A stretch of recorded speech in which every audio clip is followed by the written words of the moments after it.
ბიძინა ივანიშვილი რეგიონული მედიის პირისპირ და ყოფილი პრემიერის მთავარი გზავნილები ამჯერად სამეგრელოდან. როგორ აფასებს ივანიშვილი განვილ 4 წელს? რა განცხადებები გაკეთდა რუსეთთან, საფრთხეებთან, ოპოზიციასთან დაკავშირებით და რა შეფასება მისცა ყოფილმა პრემიერმა სამეგრელოში ქართულ ჯგუფის მიერ დაგეგმილ მასშტაბურ პროექტებს? თემის დეტალებით თამარ ციკლაური 2030-ში.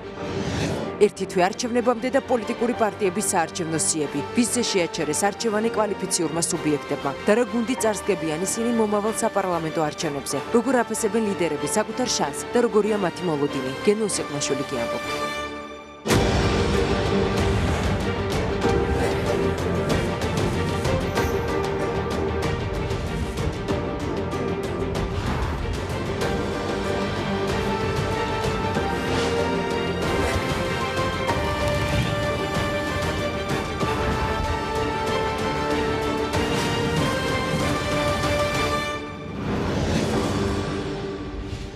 საღამოშვიდობისა ეს 2030-ია გადაცემის ნახვა 2030-ის Facebook გვერდზე შეგიძლიათ გადაცემის მოსმენა კი რადიო უცნობის საშუალებით FM 98 და 1-ზე. მე მაკაცინცაძე ვარ 2030-ის ჟურნალისტებთან ერთად დღის მთავარ თემებს წარმოგიდგენთ. რა კრიტერიუმით მოხდა მართველი პარტიის საარჩევნო სიის შედგენა, როგორია ქართული ოცნების პროგრამა და პასუხობს თუ არა ის მოსახლეობის ინტერესს, რის გაკეთება შეძლო და რის ვერ შეძლო მმართველმა გუნდმა 4 წლის განმავლობაში შეძლებს თუ არა ხელისუფლება არჩევნების მშვიდ გარემოში ჩატარებას და რა შედეგს ელის არჩევნებზე ქართული ოცნება. 2030-ის შეკითხვებს დღეს ქართული ოცნების გენერალური მდივანი კახა კალაძე უპასუხებს. საქართველოში ატლანტიკური საბჭოს ორდღიანი სხდომა დასრულებულია ნატოს გენერალურმა მდივანმა იან სტოლტენბერგმა და ალიანსის 28 წევრი სახელმწიფოს დელეგაციებმა თბილისი დატოვეს. რა გზავნილები მიიღო საქართველოს ვარშავის სამიტის შემდეგ პირველი გასვლითი სხდომიდან და რა მოლოდინი უნდა ჰქონდეს ქვეყანას მომავალი სამიტისგან, რომელიც ბრიუსელში გაიმართება. ანა ბროლაძე ნატოს მეორე სამუშაო დღის დეტალებს გიამბობთ, ანა გისმენთ. საღამოშვიდობის ატლანტიკურ საბჭოს საკმაოდ დატვირთული დღის წესრიგით მოუხდა დღეს მუშაობა, ვიზიტის ოფიციალური ნაწილი ნატოს გენერალურმა მდივანმა ალაბრის რეზიდენციაში სტუმრობით დაასრულა. გიორგი მარგველაშვილთან გაფართოებული შეხვედრის შემდეგ მუშაობა უკვე ატლანტიკური საბჭოს სხდომის ფორმატში გაგრძელდა და ვიდრე სხდომა მედიისთვის დაიხურებოდა, პრეზიდენტმა ნატოს ელჩებს მიმართა და სხვადასხვა გამოწვევებთან ერთად რუსეთთან დაკავშირებითაც ისაუბრა. გიორგი მარგველაშვილმა აღნიშნა, რომ ინფორმაციული შეტევა მათ შორის ნატოს წინააღმდეგ არის ერთ-ერთი სერიოზული პრობლემა, რომლის წინააღმდეგ ბრძოლა უნდა იყოს მათ შორის ნატოს ინტერესიც, რადგან ეს არის საერთო უსაფრთხოების ერთ-ერთი ყველაზე აქტუალური პრობლემა. როგორ უნდა გახდეს საქართველოს უფრო დაცული და რა მექანიზმებით უნდა გაძლიერდეს საქართველოს თავდაცვის უნარიანობა ვარშავის სამიტის შედეგებიდან გამომდინარე. სწორედ ეს იყო ორდღიანი შეხვედრებისას მსჯელობის მთავარი თემა. დღეს მედია დაინტერესდა, რას უნდა ველოდოთ უკვე ბრიუსელის სამიტზე, იმის გათვალისწინებით, რომ ღიად არის გაცხადებული, რომ ნატოს მომავალი შეკრება არ იქნება გაფართოებაზე მიმართული. იან სტოლტენბერგისგან ჟურნალისტებმა მივიღეთ პასუხი, რომ კონკრეტულ შედეგებზე საუბარი ნაადრევია, იმის გათვალისწინებით, რომ ჯერ ბრიუსელის სამიტის თარიღიც კი არ არის ცნობილი. ჩვენ დავიწყეთ მომავალი სამიტისთვის მომზადება. თარიღი ჯერ განსაზღვრული არ არის ვარშავის სამიტი სულ ახლახანს დასრულდა და ბრიუსელის სამიტის შედეგებზე ჯერ ვერაფერს ვიტყვი, რადგან ჯერ მზადების პროცესშია. თუმცა შემიძლია ვთქვა, რაც უფრო მეტ რეფორმას განახორციელებს საქართველოს სასარგებლოდ მიღებულ მით უფრო მეტ გადაწყვეტილებას ვიხილავთ მომავალ სამიტზე. არაერთხელ აღვნიშნეთ, რომ ძლიერი დემოკრატიული ინსტიტუტები, კანონის უზენაესობა, დამოუკიდებელი სასამართლო სისტემა, პროგნოზირებადი და სტაბილური ურთიერთობა უცხოურ კომპანიებთან, დადებითი ბიზნეს გარემოს შექმნა. ეს არის რეფორმები, რომლებიც მნიშვნელოვანია საქართველოსთვის, ნატოსთან კავშირების გარეშეც. რაც უფრო წარმატებით მოახდენთ ქვეყნის მოდერნიზაციას, მით უფრო წარმატებული იქნებით ნატოს წევრობის მიღწევის გზაზე. დღეს ხდება ახალგაზრდა დემოკრატიების და საქართველოს, მათ შორის საქართველოს დასჯა იმ ცდილობებისათვის, რომელიც ჩვენ გვაქვს დასავლური ინტეგრაციის გზით. რუსეთის ფედერაციის კეთილდღეობა ვერ იქნება მიღწეული საქართველოს ან რომელიმე მეზობელი ქვეყნის ოკუპაციის გზით. 21 საუკუნეში ადამიანებს შორის გამყოფი კედლების აგება არის აბსოლუტურად არაბუნებრივი და არარეალისტური. ამ კონფრონტაციას არ აქვს შედეგი. მე მინდა ხაზგასმით თქვა, რომ საქართველო არ ეძებს კონფრონტაციას რუსეთის ფედერაციასთან, არამედ ჩვენ ვეძებთ დეოკუპაციის გზებს. დღესვე გიორგი მარგველაშვილმა ნატოს გენერალური მდივნის მოადგილე ალექსანდრ ვერშბოუ ოქროს საწმისის ორდენით დააჯილდოვა საქართველოს სუვერენიტეტის განმტკიცებისთვის, ნატოს საქართველოს ურთიერთობების გაღრმავებისა და საქართველოს ევროინტეგრაციის საქმეში შეტანილი განსაკუთრებული წვლილისთვის. პრეზიდენტთან სტუმრობამდე კი ნატოს დელეგაციას პარლამენტის თავმჯდომარე უმასპინძლა. დავით უსუფაშვილთან შეხვედრის დროსაც და შემდეგ უკვე ატლანტიკური საბჭოს ხდომის ფორმატშიც კიდევ ერთხელ გაესვა ხაზი იმ რეფორმების აუცილებლობას, რომელიც საქართველომ უნდა განახორციელოს ნატოსთან დაახლოებისთვის. and security sector. იმის გათვალისწინებით, რომ საქართველოს უახლოვდება არჩევნებს მომავალ თვეს, სურს გამოვიყენო ეს შესაძლებლობა და მაღალი შეფასება მივცე საქართველოს პარლამენტის წევრების მოღვაწეობას საქართველოს დემოკრატიული ინსტიტუტების გაძლიერებაში. საქართველოს ძალიან მნიშვნელოვანი პროგრესი მიაღწია ფუნდამენტური საარჩევნო რეფორმების გზაზე. თქვენ გააძლიერეთ კანონის უზენაესობა და ასევე აგრძელებთ რეფორმებს თავდაცვისა და უსაფრთხოების სფეროში. აღნიშნული რეფორმების ძალისხმევა მნიშვნელოვანია ქართველი ხალხისთვის და ეხმარება საქართველოს იმ სტანდარტების დაკმაყოფილებაში, რომლებიც საჭიროა ნატოს წევრობისთვის მოსამზადებლად. ჩვენ მტკიცედ გვაქვს გადაწყვეტილი დავეხმაროთ საქართველოს ნატოს წევრობის მიღწევაში. კიდევ ერთი ძალიან ნათელი დემონსტრირება იმისა, რომ ნატოს და საქართველოს ერთმანეთისგან მხოლოდ საქართველოს ნატოში წევრობა აშორებს, დანარჩენი ჩვენ ერთად მუშაობთ, ერთად ვიხილავთ ნატოს წევრი ქვეყნების სოფლიოს უსაფრთხოების საკითხებს. კითხვა დგას არა ასე, კი თუ არა საქართველოს ნატოში ინტეგრაციას, არამედ საკითხი დგას ასე, რომელი გზა უფრო მოკლე და უფრო ეფექტური, რომ საქართველოს გახდეს ნატოს სრულუფლებიანი წევრი.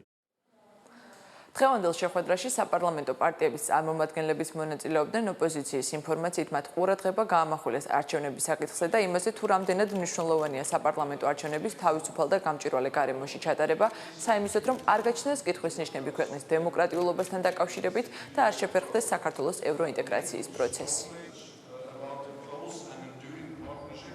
იმ რუსული პროპაგანდის და მიუხედავად, რომელიც ძალიან მომძლავრებულია ჩვენ ქვეყანაში ბოლო პერიოდში, ეს ვიდიდი ცხადყოფს და ნათელია, რომ საქართველოს პარტნიორები მასზე ფიქრობენ და მზად არიან გვერდში დაუდგნენ, როდესაც ეს იქნება საჭირო. მიუხედავად იმისა, რომ ჩვენ გვაქვს ძალიან ბევრი პრეტენზიები ხელისუფლებასთან და მთავრობასთან, ნატოში წევრობა არის ის ერთადერთი თემა, რომელიც დღეს წარმოადგენს პოლიტიკურ სუბიექტებს აერთიანებს და ეს არის მათთვის უმნიშვნელოვანესი. ნებისმიერ პარტიულ ინტერესზე და ნებისმიერ პოლიტიკურ ინტერესზე უფრო მაღლა დგას საქართველოს ნატოში გაწევრიანება. ეს არის სტრატეგიული ამოცანა და ამ სტრატეგიული ამოცანის მიღწევაში ჩვენ გვჭირდება ყველა ძალისხმევის გაერთიანება. ყველა ერთხმად მხარს უჭერს საქართველოს ტერიტორიულ მთლიანობას, სუვერენიტეტს. მხარს უჭერს დემოკრატიას, რომელმაც ქვეყანა მიაღწია ბოლო 3 წლის განმავლობაში და იმ პროგრესს, რომელიც ასახულია შესაბამის ყველა ანგარიში. ამიტომ ნატო მოელის არჩევნების შემდგომ კლავაც გაგრძელებას აი ამ პროცესის, რეფორმების, პროგრესის, დემოკრატიის და თავისთავად ეს ყველაფერი ერთად ჩვენ ძალიან გვაახლოვებს ნატოსთან, რაც რა თქმა უნდა ჩვენი ქვეყნის უსაფრთხოების მომავალი მშვიდობიანი მომავლის მთავარი გარანტია. მიუხედავად საქართველოს მთავრობის მიერ დაშვებული ძალიან ბევრი შეცდომისა ქვეყნის შიგნით და პასუვრობისა საერთაშორისო ასპარეზზე, საქართველოს ქართველი ხალხი ჩვენი სახელმწიფო იმსახურებს ნატოში წევრობას და ეს უმნიშვნელოვანესი წინაპირობა იქნება ჩვენი ქვეყნის მშვიდობიანი გამთლიანებისა და ეკონომიკური წინსვლისთვის და რა თქმა უნდა ამ თვალსაზრისით მნიშვნელოვანია ადგილობრივი ჩვენი ქართული არჩევნები პარლამენტისა, როდესაც ჩვენი ქართველი ხალხი მიუხედავად ძალადობრივი აქტებისა, მიუხედავად იგივე მედიის დევნისა გააკეთებს სწორ არჩევანს. არანაირ ძალადობრივ ფაქტებზე არ ყოფილა საუბარი და ვერც იქნებოდა, იმიტომ რომ ეს ის ქვეყნები არიან, რომლებმაც ძალიან კარგად იციან რა ხდება საქართველოში და ვინდა ნატომ იცის კარგად რა ხდება საქართველოში გასაგები მიზეზების გამო.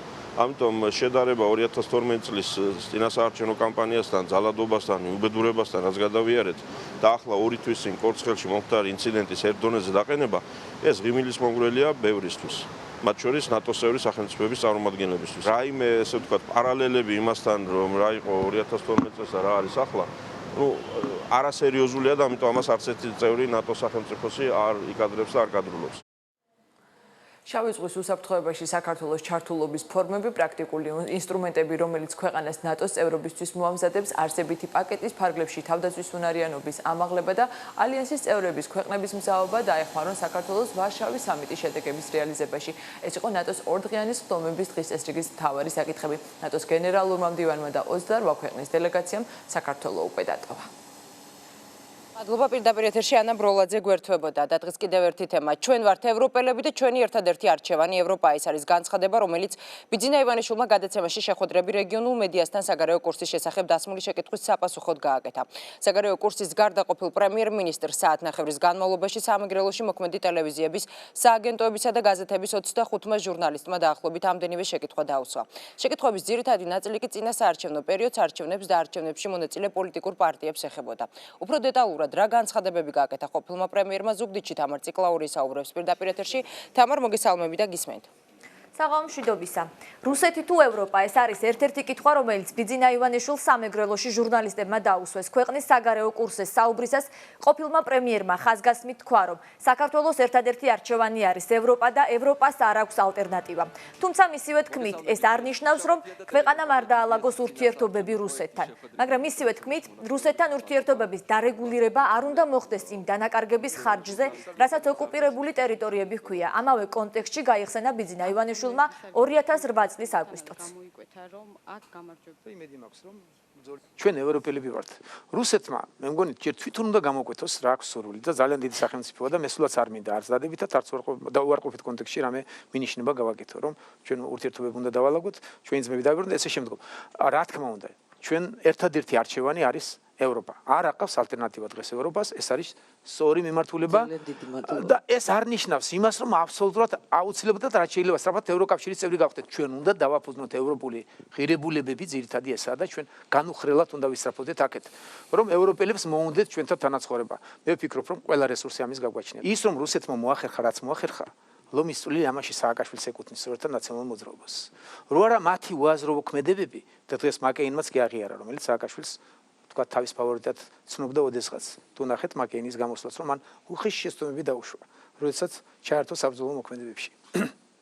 რომ არა გაუაზრებელი ქმედება ჩვენი საკუთარი ხელისუფლების არაფერიც არ მოხდებოდა და რუსეთი ჯარს ვერ შემოიყვანდა. არი ფიქრობთ თქვენს პასუხში, რომ რუსეთს ვამართლებდნენ ქმედებაში, რაც მოხდა საქართველოში, რა თქმა უნდა.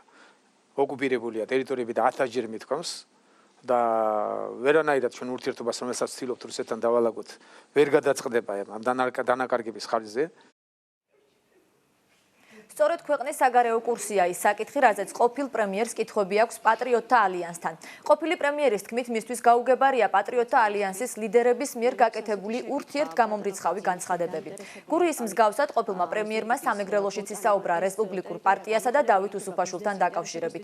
ბიძინა ივანიშვილმა რესპუბლიკელებს კოალიციის ცუდი პარტნიორები უწოდა. მისი თქმით, 4 წლის განმავლობაში ხშირად იყო შემთხვევა, როდესაც რესპუბლიკური პარტია საკუთარ რესურსს კოალიციის საწინააღმდეგოდ იყენებდა. თუმცა როგორც ყოფილი პრემიერი ამბობს, ის ამ მომრჩეველს არ მოუწოდებს, რომ არ მისცენ ხმა ამ პარტიას. ბიძინა ივანიშვილმა დღესვე მკვეთრად გააკრიტიკა ლეიბორისტული პარტია და შალვა ნათელაშვილი. დამოკიდებულება აქვს არა ის, რომ როგორმე უსუფაშვილთან მქონდა ძალიან ახლო ურთიერთობა, ძალიან ბევრს საუბრობდი, ყველაზე მე დროსაც ხარჯავდი და ძალიან დიდი იმედი მქონდა, რომ მათ საკუთარ გამოცდილებას რაც მართლა აქვთ მათ, იურიდიული განათლებაც, გამოცდილებაც პოლიტიკაში ყოფნის და ესე შემდგომ და სხვა დანარჩენი პოზიტივს შეიტანდნენ კოალიციაში. ისინი იყვნენ ცუდი პარტნიორები მთელი 4 წლის განმავლობაში.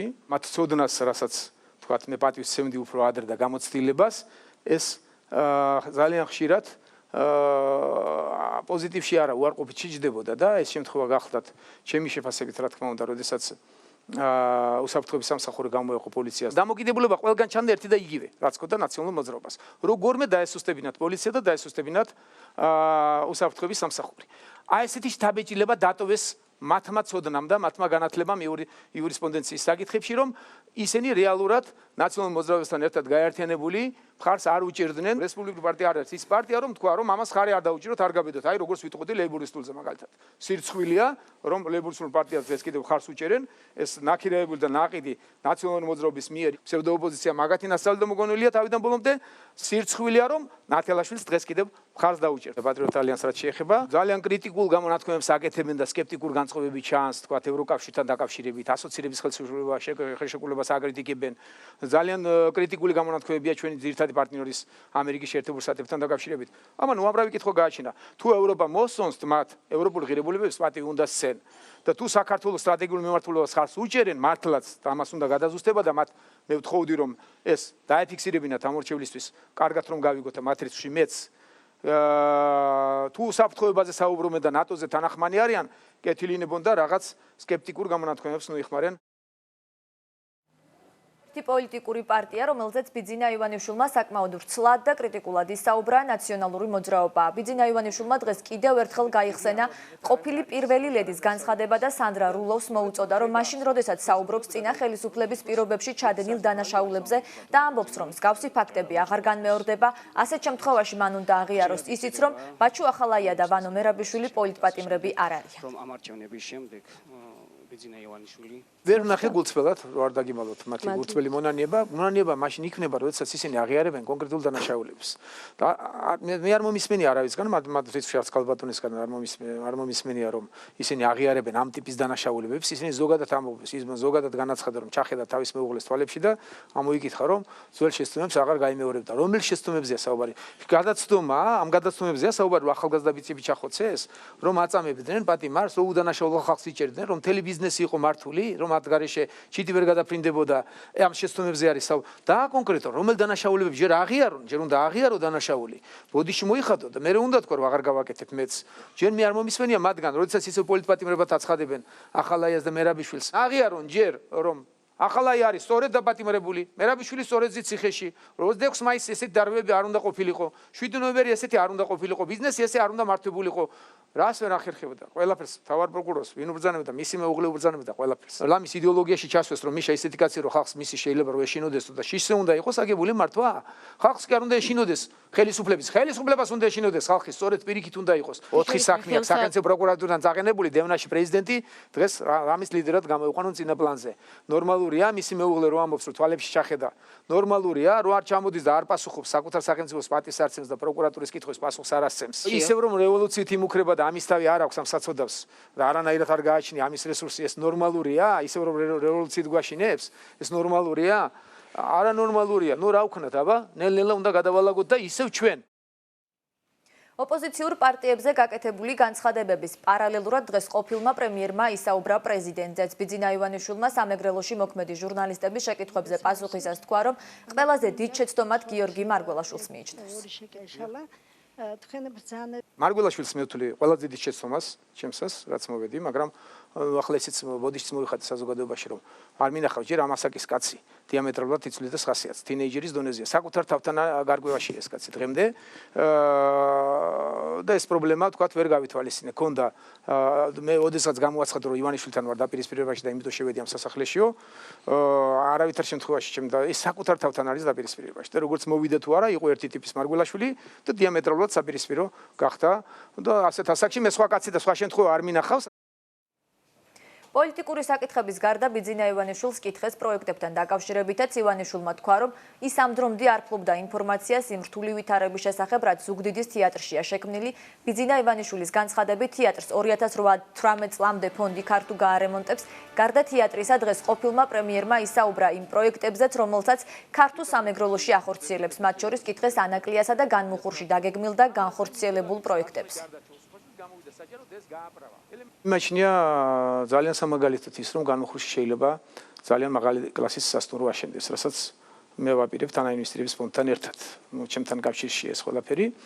ნაციონალური მოძრაობა მოახერხა აქაც მივარდნენ და თავში ამოვიდნენ რომ ზღვას გვიკეტავენ, ზღვა უნდა როგორ უნდა გადაკეთოს, ზღვა წარმომიდგენი, ან ზღვაზე მისასვლელს დაგვიკეტავენ, ეხლა ამბობენ რომ ბულვარს ვითვისებთ, პირიქით, ბულვარი გაფართოვდება და უფრო საინტერესო იქნება. ეგრეთ წოდებულ საზღვართან პირდაპირ მიჯრილზე რომ აშენდება მაღალი კლასის სასტუმრო, თუ ამას ვინმე კითხვის ნიშნის ქვეშ აყენებს, რომ ეს პოზიტივის გარდა სხვა რამე შეიცავს, ეს ძალიან პრობლემაა თვითოული მოქალაქისთვის, ვინც ასე ფიქრობს. არა ის, რომ როგორმე ფული გავაკეთო, არამედ ის, რომ ხარჯავ ჭარბად იმისთვის, რომ შარმე მიეცეს შავ ზღვას, რომ მეტი ტურისტი ჩამოვიდეს და საინტერესო გახდეს ჩვენი კურორტები უცხოელებისთვის თუ ჩვენი მეზობლებისთვის. ვისაც არ მოწონს თქვა ეგ სასტუმრო შენებლობა, კიდევ უფრო გავაწმილებ იგეგმება იქ რეალურად დენდროლოგიური პარკის შენებლობა, რასაც ისევ ქართულ ფონდი დააფინანსებს.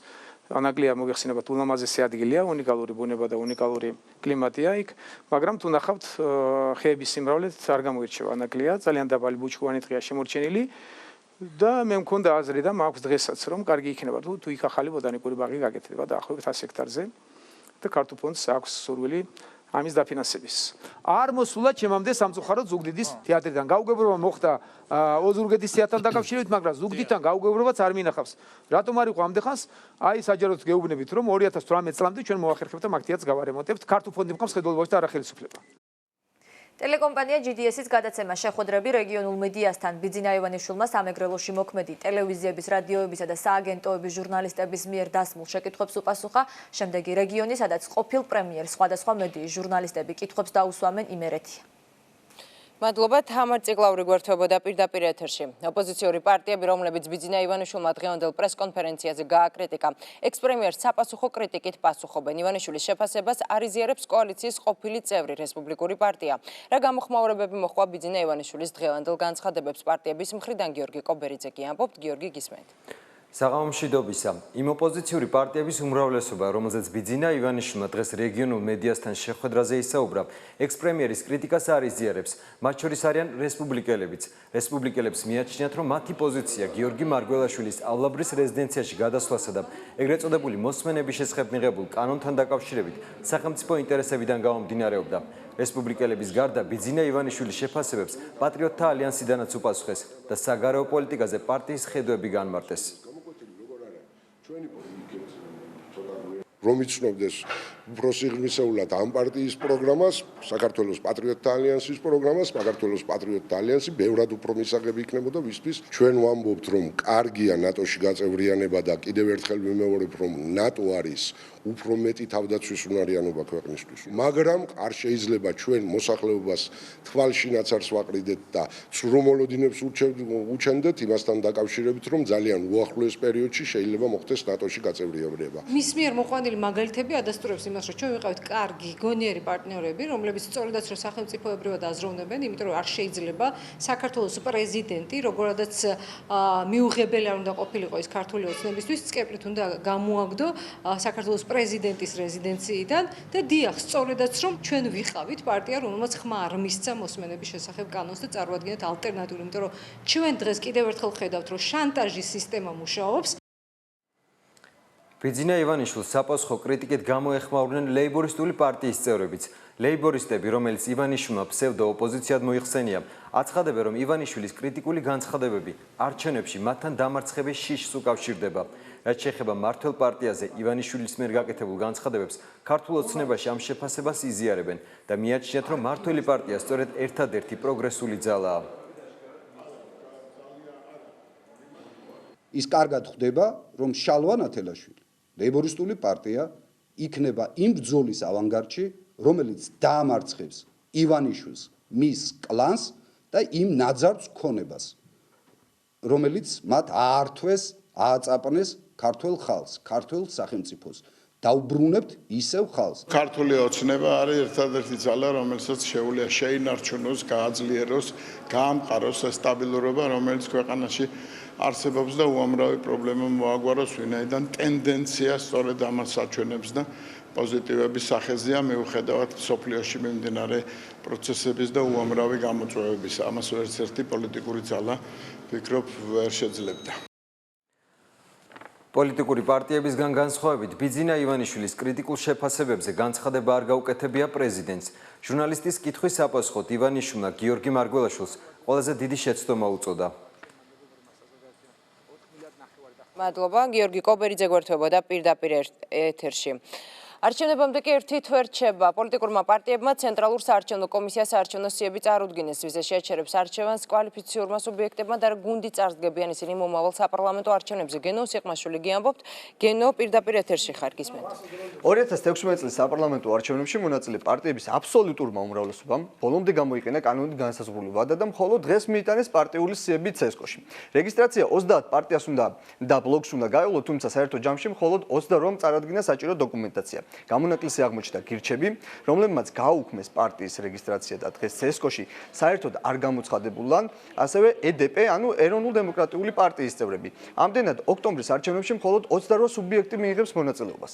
ცენტრალურ საარჩევნო კომისიაში დოკუმენტაციების წარდგენის პარალელურად პარტიების სიის პირველი ხუთეულებიც გახდა ცნობილი. მაგალითად, პაატა ბურჭულაძე სახელმწიფო ხალხისთვის პარტიის წევრები სიაში ასე გადანაწილებდნენ. პირველი ნომერი პაატა ბურჭულაძე, მეორე ნომერი გიორგი ვაშაძე, მესამე ნომერი დავით ჯანდიერი, მეოთხე ნომერად არის ვახტანგ მეგრელიშვილი და მეხუთე ნომერია იაგო ხვიჩია. ნინო ბურჯანაძე დემოკრატიული მოძრაობის სია კი ასე გამოიყურება.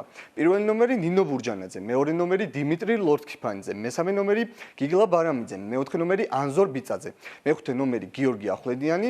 რაც შეეხება ერთიანი ნაციონალური მოძრაობის სიის პირველი ხუთეული კი ასეთია.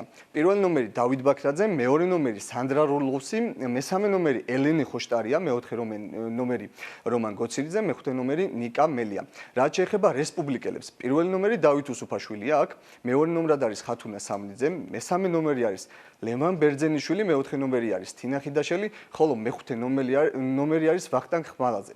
საქართველოს პატრიოტთა ალიანსის საარჩევნო სიის პირველი ხუთეული კი ასე გამოიყურება. პირველი ნომერი ირმა ინაშვილი, მეორე ნომერი ნატო ჩხეიძე, მესამე ნომერი ადამ არჩანია, მეოთხე ნომერი გიორგი ლომიძე და მეხუთე ნომერი გელა ლომიძე. ირაკლი ალასანია თავისუფალი დემოკრატები. პირველ ნომრად აქ ირაკლი ალასანია არის, მეორე ნომრად სიაში ვიქტორ დოლიძე, მესამე ნომერი არის ნინო გოგუაძე, მეოთხე ნომერი არის სურა ბაბაშიძე, მეხუთე ნომერი არის ირაკლი ჩიქოვანი. დღეს ასევე დღის ბოლოს სულ ცოტა ხნის წინ გახდა ცნობილი ლეიბორისტული პარტიის სიის წევრები. პირველი ხუთეული ასე გამოიყურება. პირველი ნომერს იკავებს პარტიის თავმჯდომარე შალვა ნათელაშვილი, მეორე ნომერია გიორგი გუგავა, მესამე ნომერი პაატა ჩოხელი, მეოთხე ნომერი ლეილა გაფრინდაშვილი, ხოლო მეხუთე ნომერი ზურაბ ლომიძე. რაც შეეხება ქართულ ოცნებას, აქ ხუთეული ასე გამოიყურება. პირველი ნომერი გიორგი კვირიკაშვილი, მეორე ნომერი კახა კალაძე, მესამე ნომრად არის ირაკლი კობახიძე, მეოთხე ნომრად თამარ ჩუგოშვილი, ხოლო მეხუთე ნომრად გოგი გვახარია. დღეს CSKO-ში სიები თავად პარტიის ლიდერებმა წარადგინეს და კომენტარებიც იქვე გაკეთდა. თავარი ამოსავალი წერტილი ამ სიის შედგენის მდგომარეობდა იმაში, რომ მას უნდა ეპასუხა იმ გამოწვევებისთვის, რომლის წინაშე დგას საქართველო და იმისთვის, რასაც ელის ქართველი ხალხი პარლამენტისგან. ეს არის ეკონომიკური პრობლემების გადაწყვეტა და სამართლებრივი მდგომარეობის გაუმჯობესება. ჩვენ მიგვაჩნია, რომ სია, რომელიც არის წარდგენილი, დაკომპლექტებული არის მაღალი რანგის პროფესიონალებით და ის საზოგადოების მხარდაჭერას აუცილებლად დაიმსახურებს. ჩვენ საფუძვლიანად ვიმუშავეთ პარტიულ სიაზე და მე ვფიქრობ, მხოლოდ პირველ 20-ს არ აქვს მნიშვნელობა, არამედ მნიშვნელობა აქვს ასევე პარტიული სიის დაკომპლექტებისას, იმას თუ როგორ უფასებს შენ გარჯას და შრომას, შენ უამრავ თანაპარტიელს. 60-ზე მეტი ქალბატონია 200-ში წარმოდგენილი, რა თქმა უნდა, მაჟორიტარი დეპუტატობის კანდიდატები სრულად არიან გადანაწილებული პირველ ასეულში. დავადგინეთ სია, რომელიც დარწმუნებული ვარ, დააკომპლექტებს მთავრობას ოქტომბრის თვეში და ეს მთავრობა დაძრევს კრიზისს ამ ქვეყანაში.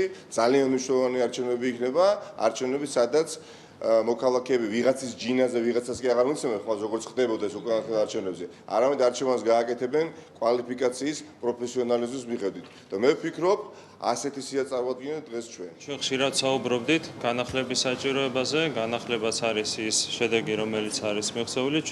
ჩვენი დაპირება ამორჩევლის წინაშე შევასრულეთ, განახლებული ძალიან ღირსეული სიის წარსდგებით ამ საპარლამენტო არჩევნებში ამორჩევლის წინაშე და ეს გახდება ერთ-ერთი საფუძველი ჩვენი დამაჯერებელი გამარჯვების ამ არჩევნებში.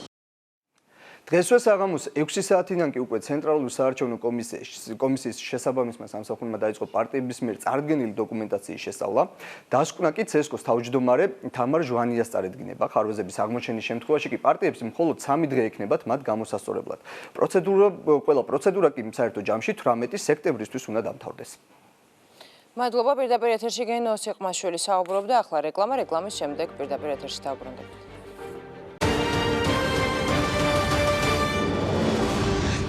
2030 პირდაპირ ეთერში ბრუნდება ქართული ოცნების საარჩევნო პროგრამა და სიის პირველი ათეული უკვე ცნობილია. 2030 შეკითხვებს ამჯერად ქართული ოცნების გენერალური მდივანი კახა კალაძე უპასუხებს. ბატონო კახა, მოგესალმებით. ძალიან დიდი მადლობა რომ დაგვითმეთ დრო. ბატონო კახა, უკვე ცნობილია ქართული ოცნების საარჩევნო სიის პირველი ათეული, გუნდი, რომელიც 8 ოქტომბრის არჩევნებში იღებს მონაწილეობას. ასევე წარმოადგინეთ საარჩევნო პროგრამა. რა არის ამ პროგრამის მთავარი განმასხვავებელი სხვა პოლიტიკური ძალებისგან? პირველ რიგში მივესალმებით თქვენს ტელემაყურებელს. თქვენ იცით, რომ დღეს ბატონმა პრემიერ-მინისტრმა, პარტიის თავმჯდომარემ, ჩვენმა ლიდერმა გააკეთა პრეზენტაცია ჩვენი საარჩევნო პროგრამის. მთავარი და მნიშვნელოვანი არის ის, რომ ძალიან შრომატევადი სამუშაო იქნა გაწეული, მოხდა ანალიზი და ანალიზის საფუძველზე იქნა გეგმების კონკრეტული ხედვების ჩამოყალიბება, თუ როგორ საქართველოს ხედავთ, როგორი პროექტები უნდა განხორციელდეს იმისთვის, რომ ჩვენ მივიღოთ 4 წლის თავზე თვისობრივად განსხვავებული საქართველოს. ეს იქნება ინფრასტრუქტურული პროექტები, სოციალური პროექტები, განათლების მიმართულებით, ყველა მიმართულებით ფაქტიურად განსაზღვრულია და გამოკვეთილია იმ პროგრამაში, რომლის პრეზენტაციაც გაიმართა დღეს და ასევე მინდა აღვნიშნო თქვენ სიაზე მკითხეთ, სია გახდა ცნობილი და ეს საკმაოდ ხშირად ისმეოდა ამასთან დაკავშირებით კითხვები თუ როდის გახდებოდა პარტია ქართული ოცნების საარჩევნო სია ცნობილი საზოგადოებისთვის. ესეც წარმოდგენილია, ჩვენ იცით რომ პირობა მივეცით საზოგადოებას, რომ სია იქნებოდა განახლებული და ეს პირობა შევასრულეთ. ბატონო კახა, გასაგებია რომ სია არის განახლებული და გასაგებია რომ დეპუტატობის 155 კანდიდატს ვერ ჩამოთვლით პირდაპირ ეთერში, თუმცა საინტერესოა მოქმედი დეპუტატებიდან სიაში ვინ მოხვდა? მოქმედი დეპუტატების მე კიდევ ერთხელ ვთქვი, რომ ეს არის განახლებული სია, ეს არ არის სრულიად ახალი ადამიანები, როგორც ძველი პარლამენტის წარმომადგენლები, ასევე არიან წარმოდგენილი დღეს საპარლამენტო სიაში, რომელიც პარტია ქართული ოცნების მიერ იქნა საზოგადოებისთვის წარდგენილი, ასევე გვყავს ადამიანები, რომლებიც იბრძოლებენ მაჟორიტარების მანდატებისთვის და ვფიქრობ, გუნდი, რომელიც არის წარმოდგენილი პარტია ქართული ოცნების სახით, ეს არის გუნდი, რომელიც შეძლებს იმ გეგმის, იმ ამბიციური გეგმის განხორციელებას, რომელიც დღეს იქნა, რომლის პრეზენტაცია დღეს იქნა განხორციელებული. ეს არის ფაქტიურად ყველა მიმართულებით ჩვენ ძალიან ბევრი მუშაობა მოგვიწევს, ძალიან დიდი პასუხისმგებლობაა და დარწმუნებული ვარ ამ პასუხისმგებლობას თითეული ჩვენთაგანი, ჩვენი ქვეყნის საკეთილდღეოდ, ჩვენი მოსახლეობის საკეთილდღეოდ ღირსეულად გავართმევთ თავს და ღირსეულად გადავლახავთ იმ ბარიერებს, რომელიც დღეს ქვეყანაში არსებობს. ბატონო კახა, რამდენ მანდატს ელოდებით საინტერესოა 8 ოქტომბრის არჩევნებში, ან დავით უსუფაშვილი მაგალითად მიიჩნევს, რომ თუ პარლამენტში ბევრი პოლიტიკური ძალა არ იქნება წარმოდგენილი, ეს ქვეყნისთვის იქნება კატასტროფა. როგორ პარლამენტს ელოდებით თქვენ? ანუ თქვენი პროგნოზით როგორ იქნება ძალთა ბალანსი? მე ვისურვებდი მრავალპარტიულ პარლამენტს, თუმცა ყველა კვლევები, რომელიც იქნა დღემდე გაჟღერებული, ამის პრობლემას აჩვენებს, თუმცა კატასტროფას ნამდვილად ვერ დავარქმევდი. მთავარი და მნიშვნელოვანია, რომ არჩევნები ჩატარდეს თავისუფალ, მშვიდ, დემოკრატიულ გარემოში, წარიმართოს გამჭირვალედ და ჩვენი ქვეყნის მოსახლეობამ მიიღოს სწორი გადაწყვეტილება იმ ქვეყნის განვითარების გეგმის მიხედვით, რომელსაც წარმოადგენს პარტიები, კარგად დააკვირდნენ, კარგად ნახოს თუ რომელიმე პოლიტიკური პარტია რას პირდება, როგორი ხედვა აქვს და არა რომელიმე სლოგანს დაუჯერონ, არა რომელიმე კონკრეტულ ჰაერზე გაცემულ დაპირებებს, კონკრეტული პროგრამების მიხედვით მოხდეს გადაწყვეტილების მიღება. და მე დარწმუნებული ვარ, რომ დღეს ქვეყანაში პარტია ქართული ოცნება არის რეალურად ერთადერთი ძალა, ვისაც აქვს ძალიან დიდი შესაძლებლობა ჩვენი ქვეყნის მოსახლეობის მხარდაჭერით დიდი უმრავლესობით მოხდეს მომავალ პარლამენტში.